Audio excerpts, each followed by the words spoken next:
Hi guys, my name is Dante, and welcome back to Overpaint. And today's patient is Sabrina Johnson, and her artwork of an unusually looking mermaid. People like mermaids, huh? Hey, Burrow. Sup? I drew this for an event called Mermay, and felt pretty proud of the lighting and the water perspective. You mean like foggy feeling of it. I can see some objects back there drowning in the fog. Looking pretty cool, but we should make it bigger. Looks kinda lonely, even though cool. This character's name is Yoichi, and she lives on an alien planet the size of Jupiter. Sounds like Subnautica plot. The lake he lives in was created by a small moon crashing into the planet. He is a very curious creature and loves shiny things almost way too much. As for the creatures hiding in the water, they're called dolphins, and about twice the size of a blue whale.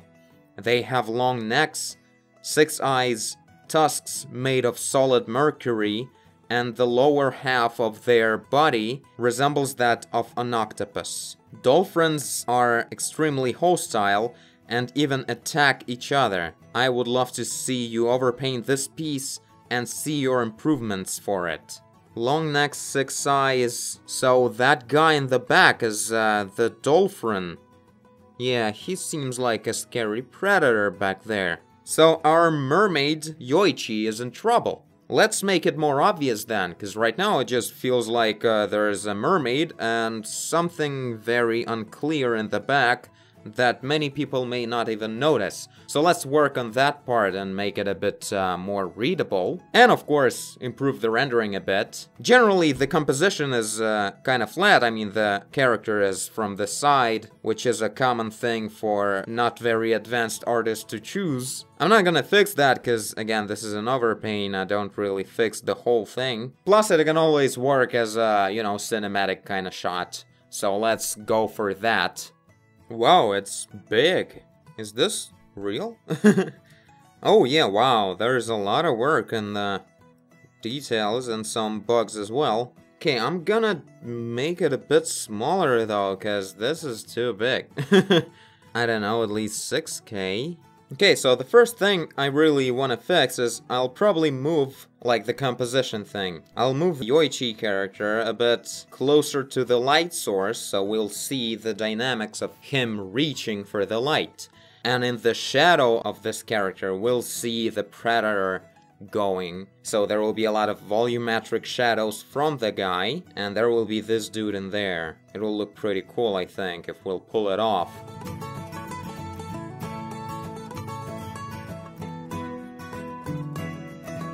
Okay, so this is the way I moved the character. I removed the ground with the character's sign though, sorry. But now I think I won't be moving this predator away from here. He fits just right in here. So we'll mostly just move this guy higher over here. I think that will work pretty good. So long necks, 6 eyes, tusks made of solid mercury, and the bottom part is then octopus. Generally hidden in shadow. Well, let's do the eyes, the 6 eyes. They are obviously kinda glowing out there, so let's repeat that a bit. So I don't know, the guy's head is over here, kinda like rotated like this, and the 6 eyes are gonna be somewhat like that.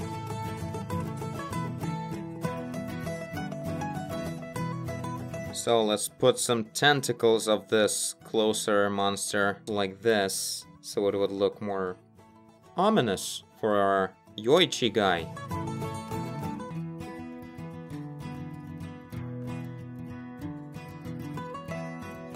Right, let's add those solid mercury tusks somewhere like that. There they go.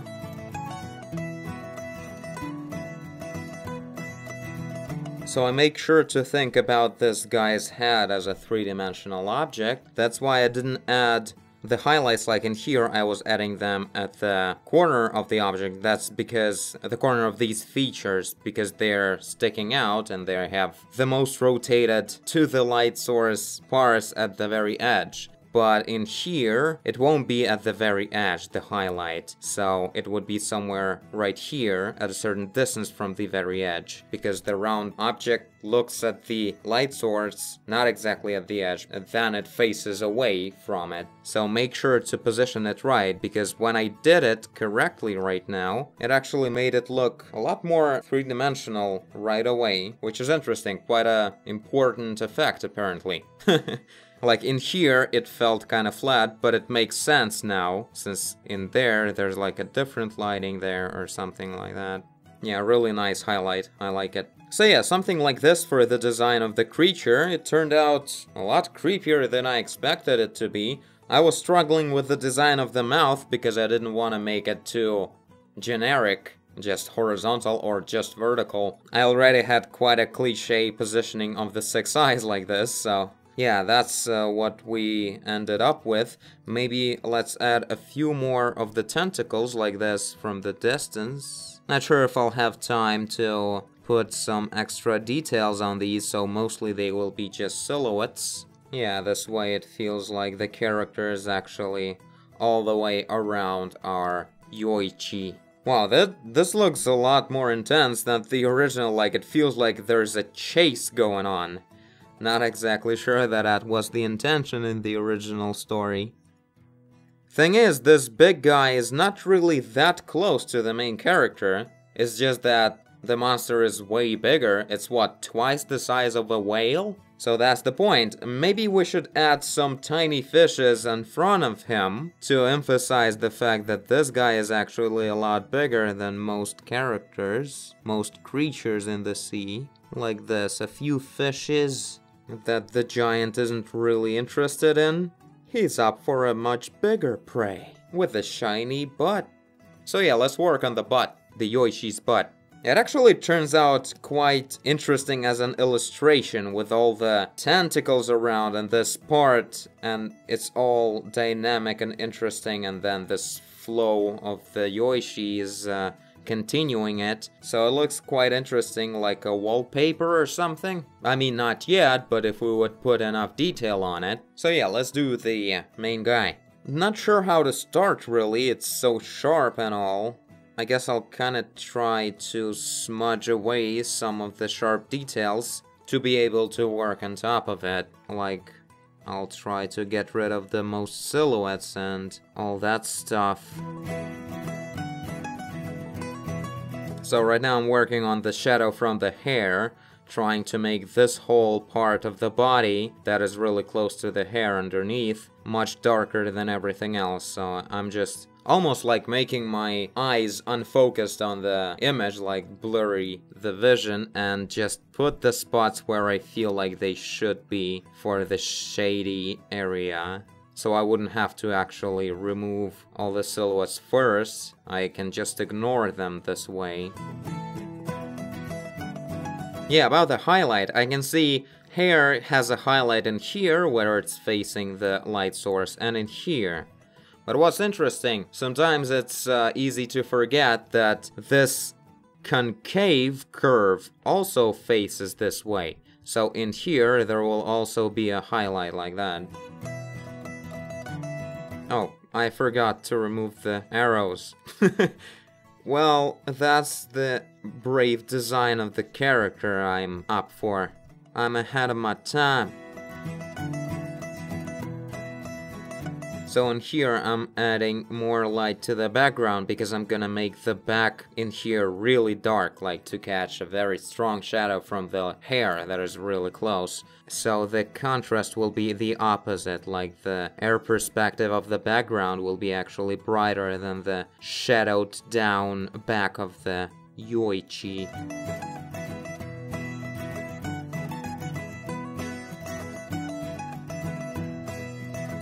So right now what I'm trying to do is I'm trying to translate the two-dimensional design into what it actually looks like in 3D. Meaning this shape, it looks kind of nice, but how exactly is it turned in towards the camera. So I want to think that through and apply appropriate values for that. And that goes for most things, like in here tail faces away, so this color should be generally darker, although the shading on the tail is obviously not simple. It has a special kind of glow. It doesn't have to glow exactly where the normal highlight would be with all these fishy materials. There's like tangent-oriented highlights. They are very different. I never really studied those all that much, but generally just come up with a different angle and just follow it everywhere for that particular material. So these guys are dropping the shadow on the rest of these thin parts.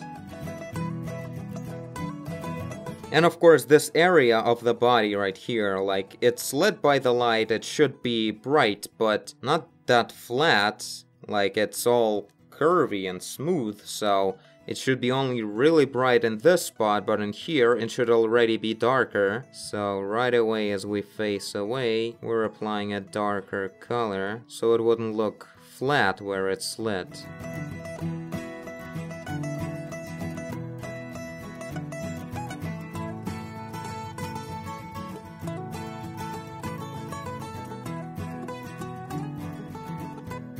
Okay, almost done here. Let's add some final touches with the particles, as it was in the original.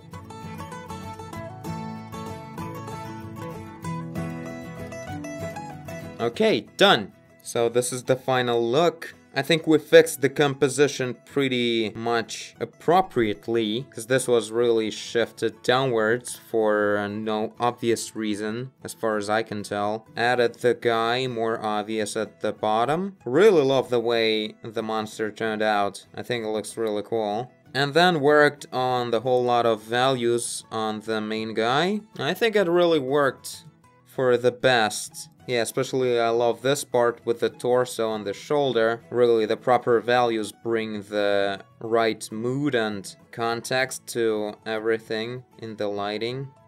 I think the face became much more feminine though. Supposed to be a guy. Let's see what I can do, I'm not really sure what. So there we go. Still much more feminine though. I don't know, good enough. So yeah, generally I lit up the tail a lot since it's kind of facing the light source a lot, so there is no point in making it darker. Lit up the palms as well because they're facing the light. And so on and so forth, I did it everywhere. I thought through the geometry of these things, and they're sometimes facing downwards and sometimes waving towards the camera. That way they are catching more of the light. And that's why I showed this kind of waving effect. Not like this, but more like this way. Like it's going towards us, just with the light. So yeah, looks more three-dimensional, and we actually see how exactly it goes in 3D when we look at it. This part should be a bit darker since it bends away from the light as well. So yeah, I think I'm really happy with everything. Thank you, Sabrina Johnson, for your submission. This was an interesting take on another mermaid story. I really like the way the simple angle from the side turned out pretty interesting with the application of more of a three-dimensional lighting. It really feels rich enough for us not to crave for more of a, you know, three-dimensional angle or something. It's three-dimensional as it is. So yeah, this is it. Tell me guys what you think about the result. Also, if you want to submit your own artwork for the overpaint, do it on my Patreon page. The link is in the end of this video. And I thank you for watching if you did. I guess you did if you're here. Leave a like and subscribe. Tell a friend. Take a good look around before you go for a shiny thing. Do whatever you want. And I will see you in the next one. Bye!